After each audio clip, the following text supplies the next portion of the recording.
हाँ आन कितने में दसी अस्सलाम वालेकुम नाज़रीन, AWT से आपको ईद उल फितर मुबारक।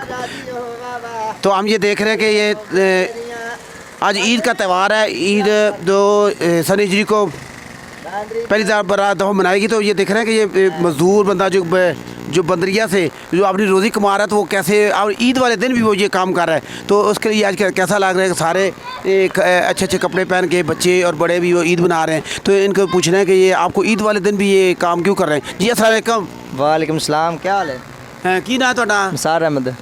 ਤੇ ਅੱਜ ਤੁਸੀਂ ईद नहीं मना रहे ਤੁਸੀਂ? भुखे लगे जी, टुरे असी भी।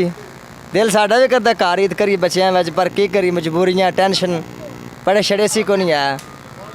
ਤੇ ਸਾਰਾ ਦਿਨ ਨੂੰ ਲੈ ਕੇ ਤੇ ਤਮਾਸ਼ੇ ਵਗੈਰਾ ਵਹਾਉਂਦੇ ਹੋ, ਤੇ ਕਿੰਨੇ ਕੁ ਪੈਸੇ ਕਮਾ ਲੈਂਦੇ ਹੋ? ये रुपया कोई 800-900 कमा लीदा है। हाँ जी। ਤੇ ਇਹ ਬਾਂਦਰੀ ਤੁਸੀਂ ਕਿੱਥੋਂ ਲੈਂਦੇ ਹੋ? ਕਿੰਨੇ ਅਰਸੇ ਚ ਸਿੱਖਦੀ ਬਾਂਦਰੀ ਵਗੈਰਾ? ये बांदरी लभ जाती है, कोई 7-8 हज़ार की बांदरी लभ जाती है। तो साल 6 महीने लगता तमाशा जाच सिखाने लगे, फिर जाके तमाशे जाच बच्चे ना आती है। अजय नवा लिया, हफ्ता 2 हो गया बच्चे ने लिया। हाँ जी, ये देखें नाज़रीन कि वो कह रहा है कि ये 7-8 हज़ार की तकरीबन इसकी कीमत की ये लाते हैं, तो फिर इसको सिखाते हैं। तो हमारे को नौकरी नहीं है, कोई तरीका रोज़ी का कमाने का नहीं है, तो इस वजह से हम ईद वाले दिन भी कि अपनी रोज़ी कमा रहे हैं। तो अब ये सबको ये ईद मुबारक है। सारे ज़रा कह दो ज़रा ईद मुबारक जी सारे भैन भरावन।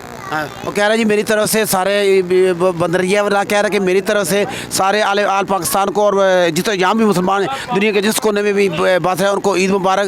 AWT से अब्दुल वहीद, अल्लाह हाफिज़।